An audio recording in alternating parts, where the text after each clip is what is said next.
Boa noite, queridos companheiros. Aqui estamos em mais um sábado de estudos do Evangelho segundo Mateus.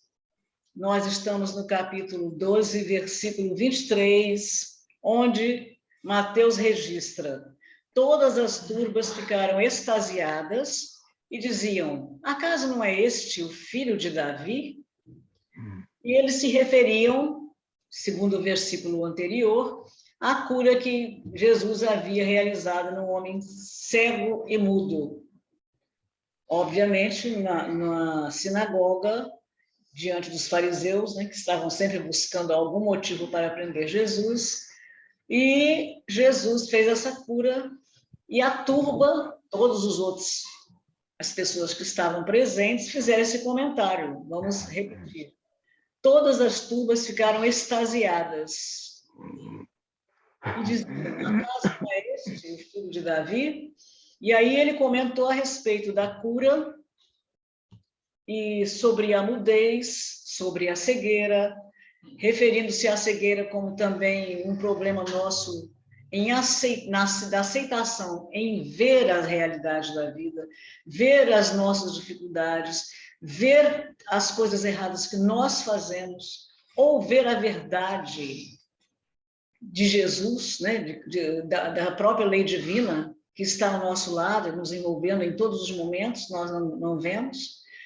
E a questão da mudez, que significa a pessoa não querer exteriorizar o seu coração, não querer exteriorizar, abrir a boca e falar coisas ruins que ela fez, e uma série de outras situações que ele colocou aqui. E hoje, então, ele vai iniciar o capítulo, desculpa, o versículo 23, propriamente dito, esse que nós acabamos de falar. Como hoje nós estamos começando com todos aqui na sala, nós vamos fazer a prece aqui mesmo, online,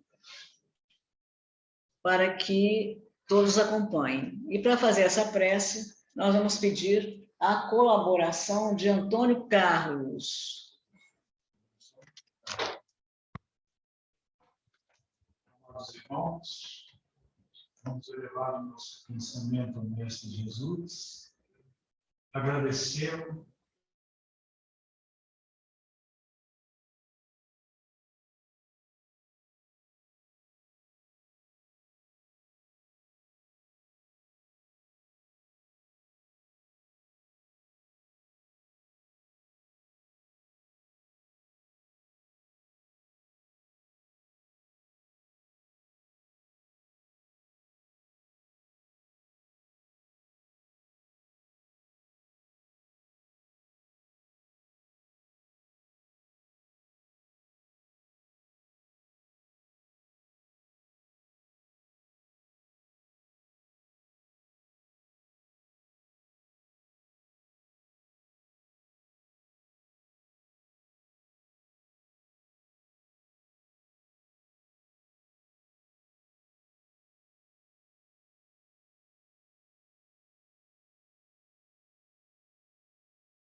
muita gente.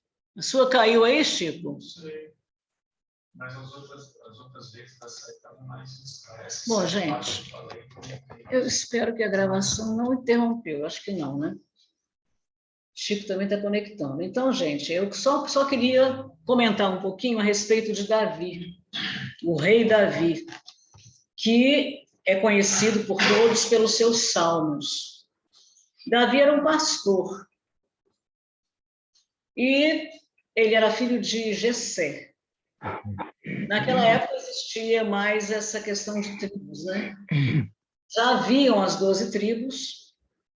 Moisés pertencia à tribo de Levi.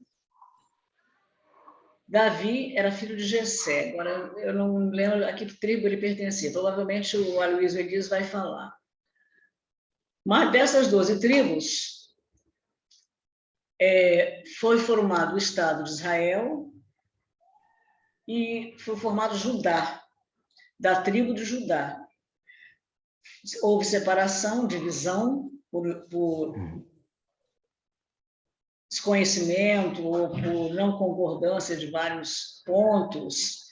Enfim, brigaram e se dividiram. E a tribo de Judá foi quem deu origem à Judéia, lá onde Jerusalém era a capital. Eles consideraram, eles indicaram Jerusalém como capital. Jerusalém ficava no Monte Sião, fica, né? No Monte Sião, ainda hoje, cerca de 800 metros acima do nível do mar. Já as outras tribos deram origem a Israel, cuja capital ficou definida como sendo Samaria, que fica no Monte Garizim. Houve aquela conversa, né, registrada por Jesus, lá em João, onde Jesus se encontra com a samaritana e ela pergunta a Jesus onde seria mais válido orar para Deus. Se no Monte Garizim, quer dizer, no Monte Garizim ali na sinagoga dos samaritanos, ou se em Jerusalém, no templo. E Jesus responde, quem sabe? Alguém sabe? Haverá um dia em que Deus será adorado em espírito e verdade. Ou seja, não tem tempo. O templo é necessidade. Agora, tanto faz, foi o que ele quis dizer, né? Um dia, Deus será adorado em espírito e verdade. E Davi tem aquela passagem também que nós comentamos aqui, quando os discípulos de Jesus, os apóstolos, comeram aquele trigo, não era nem trigo, né? Aquela vegetação naquele campo, eles estavam com fome, e os fariseus vieram cobrar Jesus, né? E Jesus falou, mas espera aí, esqueceram-se que Davi comeu o pão da purificação, lá da celebração? E foi justamente quando Davi estava fugindo de Saul. Saul foi o primeiro rei eleito pelo Senhor, primeiro rei de Israel na época. E ele tinha em Davi uma pessoa com quem ele confiava, mas ao mesmo tempo ele tinha muita inveja de Davi, que tudo que Davi fazia, a Luiz Elias vai comentar, dava certo. Claro que algumas coisas deram errado, mas de modo geral ele era um vitorioso. Inclusive quando os filisteus atacaram o rei Saul e seus exércitos, apareceu esse gigante, que segundo é interessante, eu fui observar, tentar descobrir a altura do gigante Golias, né? Então eles dizem que transformando, na Bíblia está escrito, e realmente eu consegui ver isso, que ele teria a altura de 6 côvados mais 1 palmo. Mas aí o comentário que eu encontrei é que o côvado vai variar, porque em cada lugar o côvado tem uma medida. Então, dá para você ter um padrão. Mas que, pelo geral, esse tal de Golias, esse gigante Golias, teria 2,92 metros. Então, realmente, ele era quase 3 metros. Né? E Davi estava no pasto, ele era pastor de ovelhas, e o pai, Jessé, pediu a ele que levasse algumas coisas para os irmãos que estavam na guerra, que iam partir em batalha para lutar contra os filisteus. E ele foi. E chegando lá, vinha esse exército filisteu, e o Golias desafiou Saul. Se você mandar alguém e me vencer, vocês vão ser o dono disso, que vão imperar sobre essa terra. E nós iremos embora. E o Davi se ofereceu. E Saul falou assim, não, você é muito, né? Os irmãos, você é idiota. Por que você saiu do campo? Onde estão as ovelhas? Você deixou elas sozinhas? Você não vai conseguir. Ele era muito jovem. Mas ele estava acostumado. Ele disse, não, eu estou acostumado, falou com Saul. Eu defendo as minhas ovelhas de leões, de ursos, e eu sempre mato eles. Por que eu não posso matar um gigante? E pegou aquela funda, né, que é tipo aquela tiradeira, né? Um pano grande, botou ali, escolheu algumas pedras, escolheu uma pedra, e quando o Golias veio, tipo, né? Ele girou aquele negócio e a pedra ficou encravada na testa dele. E aí ele matou, o gigante morreu, e aí ele fez umas coisas. Antigamente os homens faziam as coisas com facilidade, cortou a cabeça do gigante. Eu fico meio chocada ainda quando eu vejo essas coisas, mas a gente tem que ver que é todo um tempo, né? Eles usavam fazer isso para poder mostrar a todo mundo que ele tinha conseguido vencer. E aí o Saul, com muita inveja, quis tentar matá-lo. Né? Já estava com inveja dele, mas isso foi antes, na realidade. Foi quando ele fugiu que Jesus fala sobre os pães da purificação. Né? Nessa batalha em que o Saul vai lutar, ele morre. É quando ele vai fazer aquela consulta ao espírito de Samuel, e ele fala, levanta-se, suba.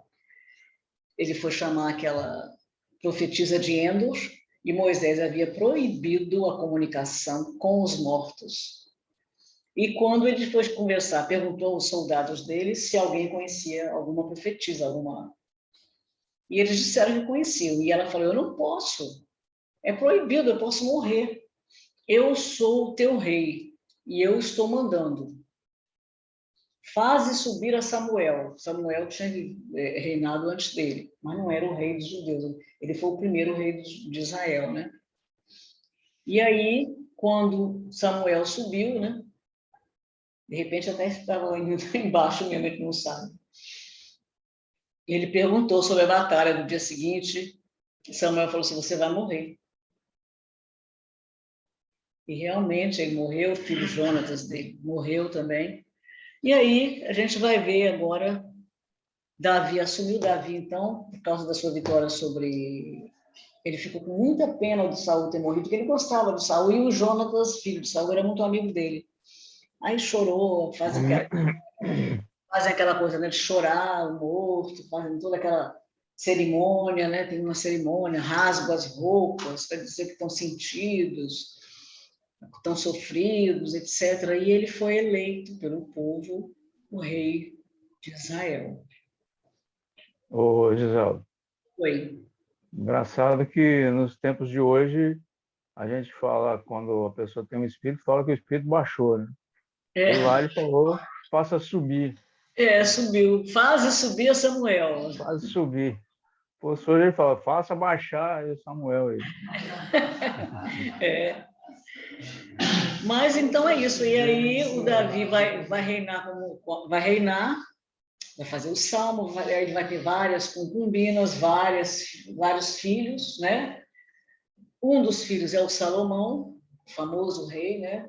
Conhecido pela sua sabedoria. Quando Salomão... Foi Salomão? As histórias são tão detalhadas que a gente tem que ler a Bíblia com calma.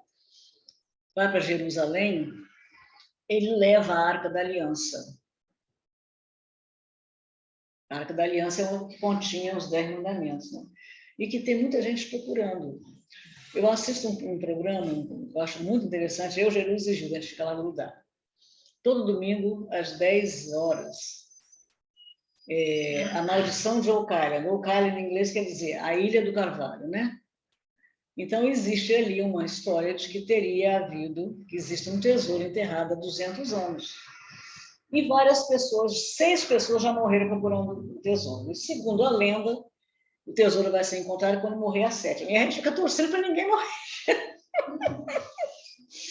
E eles já fizeram uma série de descobertas de vários apetrechos, vários elementos da época de Jesus, da época dos romanos, vários que eles cavam e têm máquinas poderosíssimas. Como é o nome daquilo, Marcelo? Aquele negócio enorme que entra no solo, hein? A perfuratriz. Acho que é a perfuratriz, né? Eu sei que tem. Ele conhece mais sondagem, né? Eu acho que é tipo uma sonda. É um cano enorme que ele já teve um de 3 metros, agora eles estão com um de 6 metros de diâmetro. São Paulo, a fusão, né? Fazer o chão. Mas esse é para baixo. Então eles vão descendo, é vertical. Eles colocam, tem em cima tem Uma perfuratriz mesmo, né? Exatamente, eles vão puxando. Eles vão escavando e vão lançando tubo para poder... Isso. Como se fosse ter um túnel de acesso. De acesso, exatamente. Porque eles acham que houve uma série existem séries de armadilhas lá embaixo para que as pessoas não achem o tesouro. Então, descobriram que tem um túnel de inundação. Uma das pessoas que conseguiu cavar, as águas, de repente, arrebentaram, foi, acho que esse túnel de inundação, e todo mundo morreu afogado. Então, tem uma série de coisas e a gente fica torcendo, né, para eles acharem. Mas é muito interessante. Eles estão em busca da Arca Perdida. Eles acham que a Arca da Aliança pode ser um dos tesouros que esteja lá, porque existem muitos sinais de que os templários, cavaleiros templários, teriam escondido lá, e que eles teriam se apoderado da Arca da Aliança, não no sentido de enriquecer tudo, mas para resguardar, salvar a Arca da Aliança, que eles eram cristãos, né? E teriam uma série, aí temos a questão dos maçons. Cristãos do cristianismo do tempo de Jesus, né? Exatamente. Um pouco depois, né, de Jesus, porque eles queriam... A linha do cristianismo, essa linha não é a linha católica. Não. Eu acho que era... Raiz, exatamente. Exatamente. Essa questão dos templários, toda vez que a gente ouvir, a gente tem que colocar mais atenção, porque muito do que se fala colocar alguma coisa, alguma verdade para uma inverdade para obscurecer a verdade. Eu fiz estudo dos templários há alguns anos, entendeu? Eu fui para uma escola na Inglaterra, eu tive a oportunidade de ser iniciado pela Cavaleiro Templário. Então, tem muita coisa que se mente, entendeu? Principalmente fora do eixo da Europa, assim, entendeu? O resto do Ocidente se mente para poder esconder a verdade. Então, mas é uma coisa bem interessante. O estudo dos templários é muito aprofundado e vai bem numa linha contrária do que a maioria dos livros dizem. Eles acham até que os maçons teriam alguma coisa a ver com os templários. Aí já colocam o presidente dos Estados Unidos, já colocam alguns filósofos como maçons, entendeu? Eu sei que eles descobriram tanta coisa e eles mandam analisar, né? E descobrem que é do século XII, do século XIII, do século XV, do século XVI. E esse tesouro teria sido, pelo menos, enterrado ali, segundo consta, a partir de mais ou menos 1795. Então, quando eles encontram alguma coisa de antes disso, eles ficam até felizes, porque alguém veio antes, né? E já fez toda aquela... Ao mesmo local, né?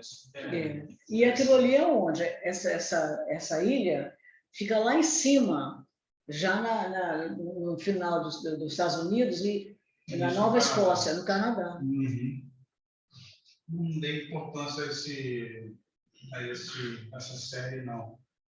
Isso, não cheguei a me aprofundar em mais, mas eu tinha passagens com esses canais, assim, às vezes inventam uns negócios do tipo busca do homem de pé grande, né? Busca do monstro da montanha, umas coisas estranhas. Estava me soando como se fosse isso. De repente dá uma atenção. É interessante falar da história, né? Eles demoram muito para poder dar um acréscimo, né? Dar mas esse aqui valeu a pena. Mas tem realmente descobertas arqueológicas, não necessariamente um tesouro. Talvez existem descobertas alguma coisa, né? Aí eles vão na Europa, por exemplo, isso aqui é templário. Vão na Europa, conversam com um arqueólogo, estudam os templários. Aí comparam uma evidência, uma relíquia achada lá com uma relíquia que eles encontraram ali. Aí comparam e vê que realmente fecha a informação, né? Só que é isso aí, o cara viaja, eles mostram viagem, aí 5 anos depois vai a conclusão. Aí, é interessante. É verdade, é muito interessante. Porque tem que colocar alguma coisa próxima do real ali, porque sabe que as pessoas vão precisar. Infelizmente. É muito interessante. E agora eles estão já no episódio temporada 9. Muita coisa, né? E episódio Eu não me lembro mais, já fiz confusão. Não está aqui, tá vendo? Eu ponho, eu não sei por que eu coloco o miudinho aqui, ó, tá aqui ele. E quando eu quero compartilhar, ele não aparece. Só não compartilhar essa tela agora. Ele estava fechado. Vai no Zoom e compartilha a tela. Pois é, exatamente isso que eu vou fazer. Ai, Deus. Não, outra vez não.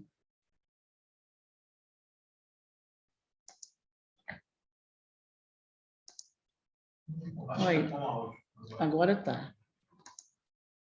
Agora foi. Então tá. Tá vendo aí, Chiquinho? Acho que ele nem tá. Tô sim. Ah, tá? Então tá bom. Então eu vou colocar aqui, ele vai começar agora a falar, então, sobre... Até aqui, está postado aí, ó. Todas as turbas ficaram extasiadas e diziam: acaso não é este o filho de Davi? E ele vai colocar duas informações, uma informação interessante sobre duas correntes de crença em Davi. Um Davi guerreiro e um Davi sofredor, que deu ideia, que deu a Jesus. Jesus guerreiro e Jesus sofredor. E que no final vão descobrir que é um só, né?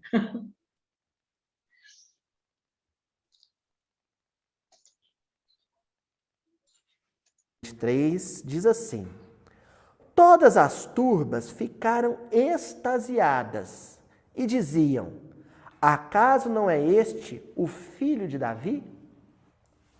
Então Jesus acabou de curar o cego mudo e, além daqueles recém-discípulos, né, recém-convertidos a discípulos, além do colégio apostólico que acompanhava Jesus, existia lá também uma turba, uma plateia. Quando Jesus terminou de fazer a cura, a turma falou assim: só pode ser o filho de Davi. E aí, a reunião de hoje vai exigir um certo hebraísmo, ou seja, algum conhecimento das tradições e da cultura hebraica. Ben David, né? O Meshiach Ben David, né? O filho de Davi é uma expressão da cultura hebraica, né?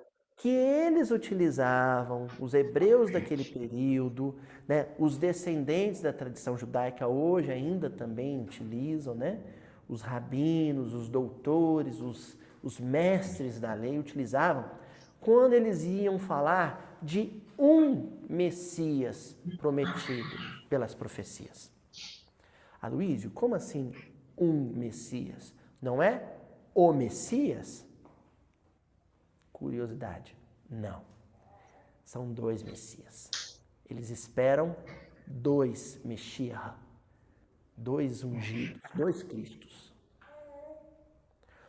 Um é esse que é mencionado no versículo, eles chamam de Ben David, né? Meshiach Ben David, o Messias filho de Davi. Por quê?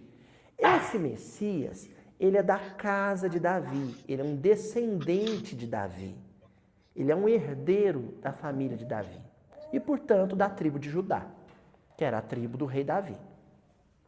Então, eles esperam um Messias descendente de Davi, da casa de Davi, que ele vai reinar. Porque ele é descendente de rei. Ele é descendente do rei Davi. Ele é da tribo de Judá. Então, eles esperam ele. O que caracteriza esse sujeito? Aí está lá. Nós vamos encontrar uma leve descrição, mas uma descrição que já fecha a questão um pouco, que está lá no profeta Daniel, capítulo 7, versículo 14, em que Daniel vai dizer assim: e foi-lhe dado o domínio e a honra e o reino, para que todos os povos, nações e línguas o servissem. O seu domínio é um domínio eterno, que não passará, e o seu reino tal que não será destruído. Então, estamos falando de um rei que vai dominar todas as nações e que será servido. Esse é o Messias da profecia no livro de Daniel, por exemplo. É o Messias que eles esperam.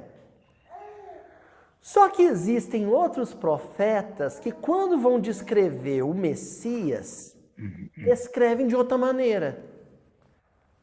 Davi começa a carreira dele, gente, com um triunfo. Ele encontra o Golias, marca um duelo dele com Golias, e o que ele faz?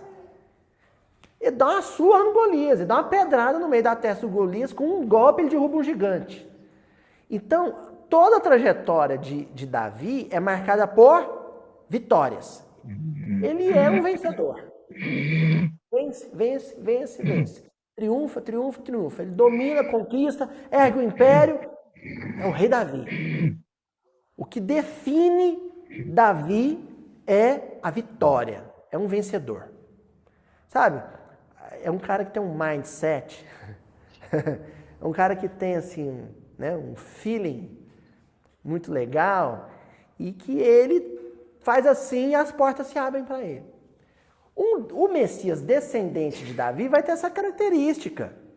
É um vitorioso, é um vencedor, ele é um rei, ele triunfa, ele ganha todas.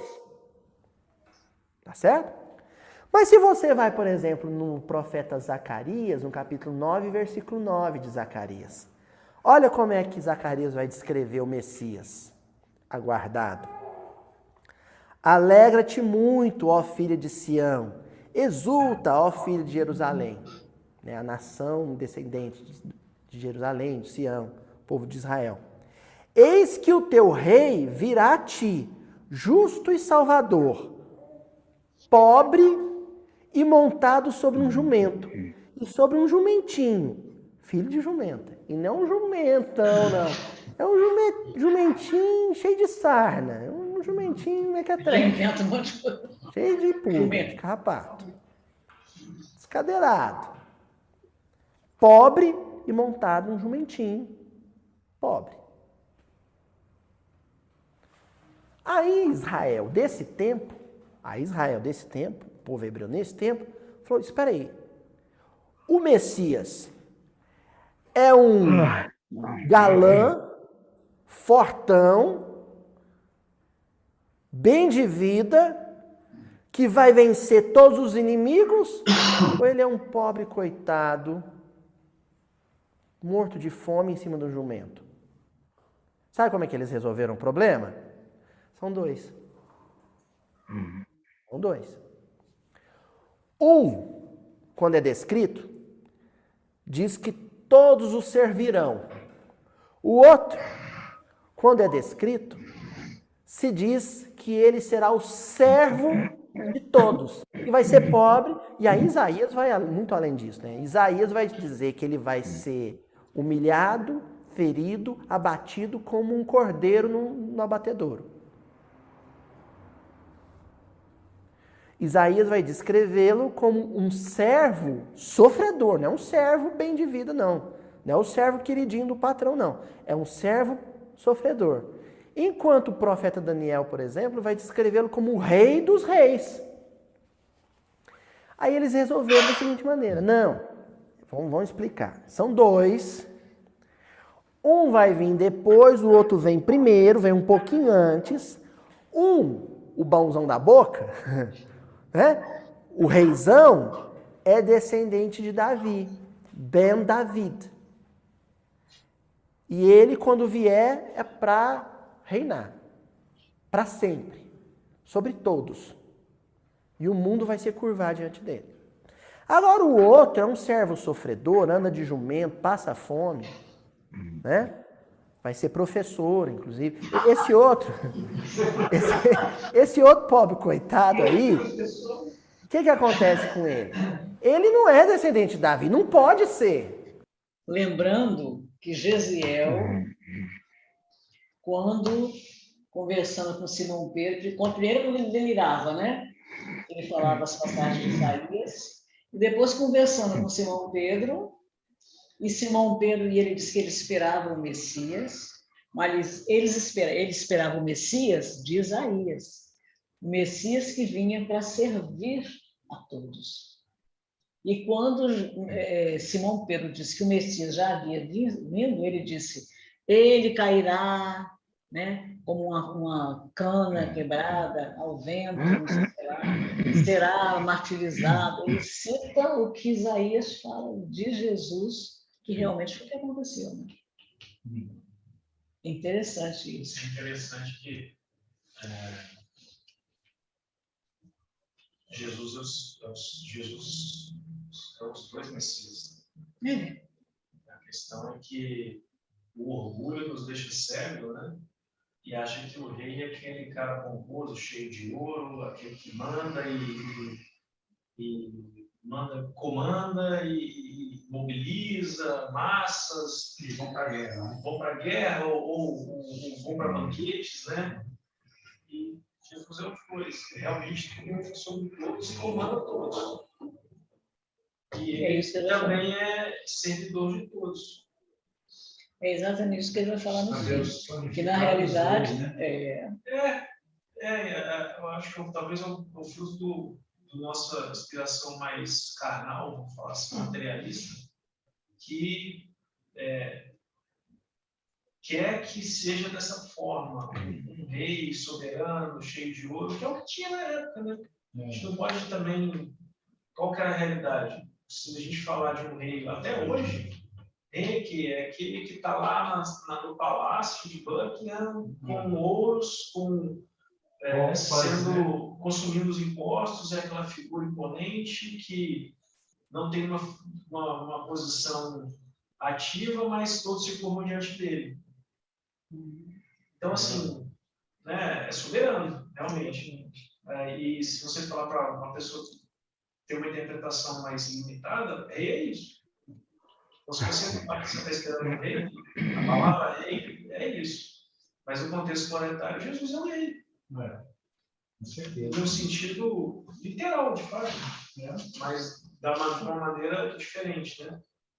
Porque também na época eles se sentiam oprimidos, o orgulho ferido porque haviam sido derrotados pelo Império Romano, conquistados, e o que eles queriam?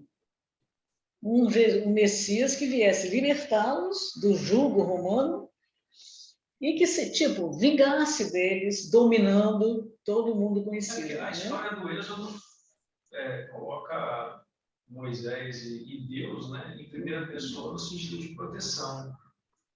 E aí eles estavam nessa fase oprimida, como no tempo do Êxodo, e aí eles talvez necessitavam dessa força extra natural, vamos falar assim, sobrenatural, que os protegesse, E isso aconteceu, só que foi de uma forma diferente. Com certeza. Isso de fato aconteceu. A gente tem que estudar muito, né? Ainda bem que tem umas pessoas aqui para poder ajudar a gente, porque realmente, agora, quando você pesquisa, você vê muita gente que já tem essa informação, mesmo sem ser espírita, que já traz essa informação.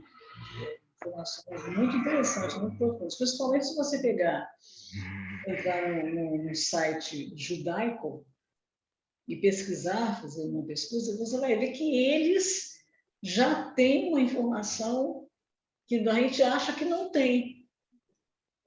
Que a gente acha que eles estão ainda se seguindo aquela história da Bíblia, que segundo Haroldo, também segundo Aloysio, e segundo nós sabemos também, por outras informações, a maior parte simbólica. Então, a gente acha que eles ficam só seguindo aquilo ali, acreditando naquilo ali, praticando os cultos exteriores, e seguindo todas as regras que Moisés deixou registradas ali, mas, na realidade, eles vão mais a fundo, até porque eles têm esses pesquisadores, né, esses rabinos, que têm mais conhecimento e que trazem para eles. A maioria, como nós também, a maioria do povo cristão, ninguém sabe de nada. Vai todo mundo para a igreja, cumpre com os atos exteriores das igrejas. É a maioria do povo mesmo, gente. É assim mesmo. Só alguns é que conseguem se interessar, pesquisar, estudar, procurar uma visão mais real, né? Mais profunda de Jesus, de Deus, da espiritualidade. Eu tenho uma prima, por exemplo, que ela disse para mim, eu queria, não sei se eu vou continuar católica, olha só, porque eu estou muito decepcionada, não sei o quê. O único problema é que, por exemplo, o espiritismo não tem comunhão. E aí eu comecei com ela, querida, a gente tem que estudar essas coisas, você tem que ver com calma, porque tudo isso que hoje você pratica, isso aí não foi criado por Jesus, isso foi criado pelos próprios homens, né? Mas outra hora a gente conversa, porque também não vou comentar isso aqui agora, né? Mas ela preocupada, porque se ela saísse da Igreja Católica, não ia ter comunhão. Se prendeu a um fato e esqueceu do todo, né? Exato. Mas então vamos dar um prosseguimento aqui. Ele não é da casa real. Aí eles já sabemos de quem que ele é descendente.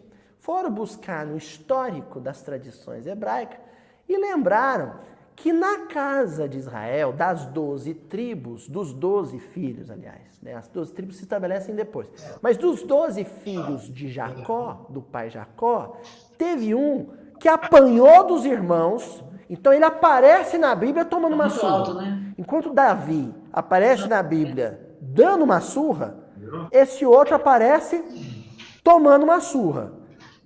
Ele é expulso da família, é feito escravo, servo, e um servo que apanhava. E vai viver no Egito. De quem que eu estou falando? José do Egito. Só ele fala sobre José, que José realmente apanhava os irmãos, foi abandonado pelos irmãos, mas ele não se refere ao fato de que José, depois, no Egito, conquistou as graças do faraó e foi, pelo faraó, colocado como primeiro-ministro. Quer dizer, ele não foi só aquele irmão que apanhou dos irmãos, que foi abandonado, então ele também cresceu. Mas ele está querendo pegar essa parte para justificar a criação, né, o entendimento do Cristo pobre, do Cristo sofrido, do Cristo que apanhava. Esse outro é o Messias, Ben Yosef. É o Messias, filho de José. É o Messias descendente de José. Não é o José pai, viu, gente? É o José do Egito. O José que vai para o Egito, filho de Jacó, que os irmãos batem nele, expulsam ele da família, ele vira escravo. São dois Messias. Porém, é o Messias, é o irmão dos outros, né? O filho de Jacó, que depois que apanha, é humilhado, rejeitado pelos irmãos, o que ele faz com os irmãos? Perdoa os irmãos. Esquece a ofensa dos irmãos e abraça os irmãos. Então são dois Messias. Na esperança de Israel, na esperança hebraica, o primeiro, o sofredor, o servo sofredor, vem primeiro. Aí ele vai ser morto, preso e morto pelos homens, e aí vai abrir campo para o segundo. Aí o segundo vem depois. O segundo vem para reinar. É o descendente de Davi. Estão esperando os dois até hoje.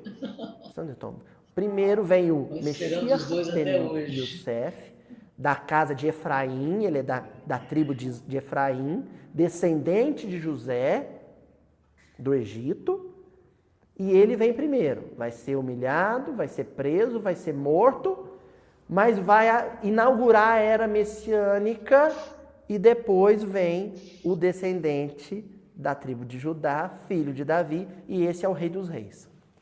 Até aí tudo bem? Acontece que quando Jesus aparece, tem um grupo de judeu que atenta, que cai a ficha. Opa! Não tem o Messias e o Hamashiach. Não tem o Messias e o Messias. Os dois são a mesma pessoa. Os dois são a mesma pessoa. Em momentos diferentes.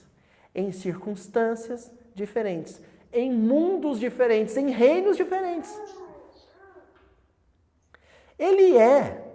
Jesus, ele é o Messias ben Yosef. Ele é o Messias, filho, descendente de José do Egito. Porque ele apanha dos seus irmãos, ele é humilhado pelos seus irmãos, ele é perseguido pelos seus irmãos e perdoa os seus irmãos. No mundo físico. E ele é o Rei dos Reis. Ele é o governador eterno. Ele é o soberano. Ele é, portanto, um descendente da tribo de Judá, filho de Davi. Mas no mundo espiritual. O dia que o céu descer na terra, ou melhor, para a gente falar no sentido ascensional evolutivo, o dia que a terra conseguir subir aos céus, aí não vai ter mais servo sofredor. Aí o Messias, filho de José, vai ser uma história. Vai ser um momento triste da nossa evolução, quando a gente perseguiu o nosso irmão mais nobre. Mas então, no Olam Rabá, em hebraico, né, o mundo vindouro, o mundo próspero, o mundo feliz, então a terra terá um governador só. Ben David, o filho de Davi. O que acontece nesse versículo é que o Mateus e os adensadores da obra, os autores da obra, puseram o microfone na boca da turba. Na boca da turba. E a turba só consegue enxergar triunfo. A turba só consegue enxergar glória, só consegue enxergar vitória. Então a turba só conseguiu enxergar um cego mudo voltando a enxergar e a falar. A turba, a multidão. Se Mateus pegasse o microfonezinho dele e levasse para a rodinha de discípulos, sabe o que ele ia escutar? Aliás, sabe o que ele ia registrar?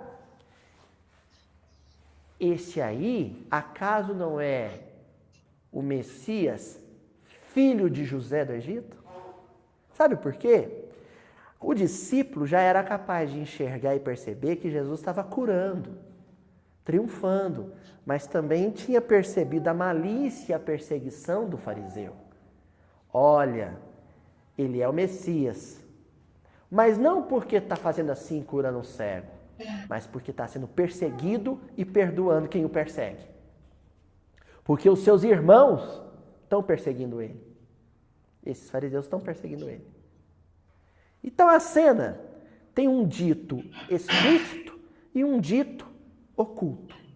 Tem uma fala na boca da turba que menciona o Messias, filho de Davi, o Messias Rei dos Reis, que manipula o fluido cósmico universal como um senhor, como um mestre, né, um avatar, e cura a cegueira do corpo. Mas a passagem também deixa implícito numa camadinha escondidinha, só para a gente poder tirar a embalagem, abrir a embalagem, deixa implícito que ali também tem um filho de José. Ali também tem um perseguido pelos homens, sofrendo uma armadilha dos fariseus orgulhosos e ignorantes. De qual nós vamos falar hoje? Muito embora a palavra em destaque, que a Ju vai colocar em destaque, seja filho de Davi, eu vou trabalhar com o implícito. Me interessa aqui, e para seguir a linha de análise que a gente começou na semana anterior, me interessa aqui o filho de José, o Messias sofredor. Aquele que viveu uma bem-aventurança. Viveu entre nós uma bem-aventurança. Bem-aventurados os aflitos, bem-aventurados os que choram, porque serão consolados. Hoje o tema nosso é a aflição. Ali é o filho de Davi, o versículo é filho de Davi. Ele vai falar sobre o outro. Mas o versículo é filho de Davi, a turba fala que era o filho de Davi. Tá.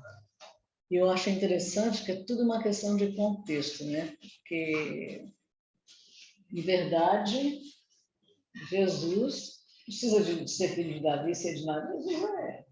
é o espírito puro, né?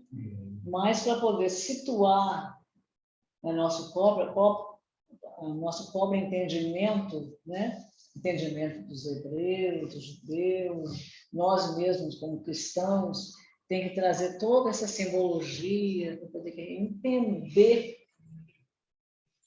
Já pensou que lindo seria a gente ser um espírito mais elevado, encarnado aqui, poder ver isso tudo com os olhos diferentes, com a beleza da verdade, menos mentira?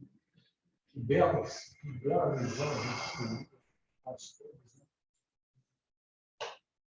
né? Essa verdade está chegando aos pouquinhos, né? Mas... Olha que a gente já tem essa verdade dentro da gente. Reluta em aceitar, em tirar, né? É verdade. A gente já nasceu com um código divino na nossa consciência, né? Nós deveríamos ser capazes. Isso que eu demoro um pouco a entender quando você olha para um semelhante que não está meio nada, assim, sabe? Tem muita dificuldade de realmente esse código está impresso nele. E é o momento que as mesmas pessoas, algumas vezes, reagem de maneira violenta, bruta, alguma coisa assim, porque elas passam a estar em conflito com essa realidade, com essa verdade. Então, elas sofrem e elas reagem dessa maneira por causa disso. Ela agride a ela mesma, né? É uma agressão a ela mesma. E a gente, em maior ou menor grau, também passa por isso. Né? Sim. Então, nós estamos falando dos casos extremos, né? Casos extremos. Se a gente olhar, de repente, daqui a 10 anos, fazer uma auto-reflexão, a gente olhar para o passado, ou eu olhar para mim há 10 anos, então, talvez eu perceba que você evolui um pouquinho. Que eu mudei um pouquinho. Não todos nós aqui. Acho que a gente... eu senti isso. Parar para pensar. Então, assim... Mas se você tivesse a mesma oportunidade, você corrigiria. Mas acho que... Mas é importante a gente... A grande questão Jesus, em várias lições, fala para a gente, se a gente sabe que algum dia a gente esteve naquela condição, não cabe a nós julgar aquelas pessoas, e sim ser paciente, auxiliar. É difícil. É difícil. A gente tem certeza que cada um tem o seu caos aqui, o seu caso dentro da própria família. Mas, em algum momento, a gente também é essa pessoa difícil para alguém da família. Né? Então, a gente tem que tentar aplicar o que a gente estuda aqui, somente nessa aula do Evangelho miudinho. É verdade. Estava lembrando da aula, você chegou a assistir a palestra da aula? Assisti só uma parte, porque a gente estava fazendo a nossa liberação, eu peguei, já era 8h30. Mas ela estava falando justamente sobre isso, que a gente se ilude muito. Nós ainda somos espíritos da terceira classe. Não somos espíritos da segunda classe. Então, quer dizer, espíritos da terceira classe é aqueles que Kardec cita lá, que tem todos aqueles tipos de imperfeições, orgulho, egoísmo, né? Inveja, quer manipular os outros, quer se impor, inteligência, usa a inteligência para encontrar vantagens aqui, mas isso tudo somos nós, espíritos de terceira classe. E desencarno continua a mesma coisa. E dentro dessa classe tem os seus... Tem as suas, exatamente, as suas variações, as suas variações. Né? Mas isso é importante, até a gente aceitar que a gente precisa mudar, que a gente reconhecer a nossa pequenez, reconhecer as nossas imperfeições, que nós somos ainda escravos de tantos pensamentos, de tantas ações que a gente ainda realiza, Nossa Senhora, escravos do passado, né? Escravos de nós mesmos. E a gente, para se libertar... Escravo do nosso egoísmo. Exatamente. Para se libertar, a gente tem que entender e aceitar. E a gente, como diz, acho que foi Haroldo que disse certa vez, que você só começa... Foi Haroldo? Não sei, não importa. O importante é o pensamento. Você só começa a perceber que você mudou quando você passa a reagir de maneira diversa a certas situações que antes você reagiria diferentemente. Você reagiria com raiva, com ódio, e agora você para pensar e diz: oh, meu Deus, coitado, ele está agredindo porque ele está sofrendo. A gente entender, por exemplo, que a agressão muitas vezes esconde uma defesa. É uma pessoa que tem problemas, que está sofrendo, como ela não consegue aceitar, ela passa a agredir, né? Então, quando você para e pensa, poxa, ou então quando você vai fazer uma reunião, eu não posso fazer isso. Antes você fazia, achava normal, ou você agia daquela maneira, achava absolutamente normal. Agora você já tem um pensamento diferente, um entendimento diferente acerca da lei divina, acerca do que Jesus trouxe do Evangelho, acerca dos seus deveres para com o próximo, né? E aí você para pensar, não, peraí, eu não posso fazer isso. E o mundo hoje, você olha muitas pessoas falando assim, não, isso aí é meu direito. Eu vou lutar por meus direitos, não vou entrar na justiça porque é meu direito, são os meus direitos. Ninguém pensa em dever. Ninguém pensa que deve respeito, que deve compreensão, que deve perdão, que deve aceitação, porque as pessoas não param para pensar, também não tem esse entendimento que nós, espíritos, bênção divina, temos, que tudo que acontece com a gente tem uma razão de ser. Nada acontece por acaso, nada acontece porque alguém nos agrediu e a gente não merece. A gente merece tudo que a gente passa, tudo.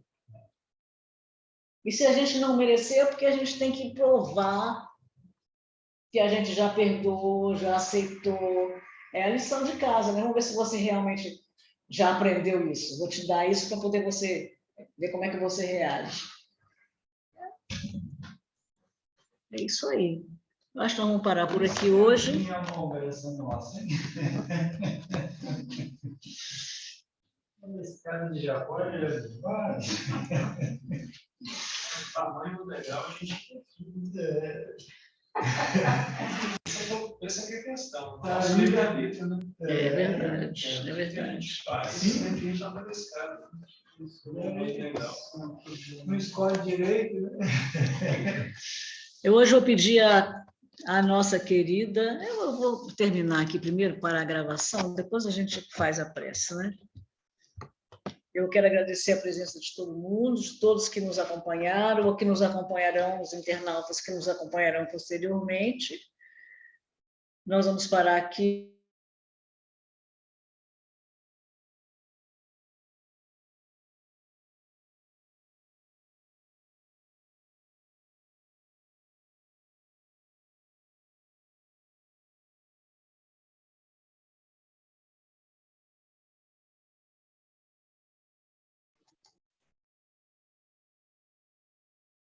Então, nós vamos parar a gravação por aqui, mas vamos continuar. Onde é que está o Zoom?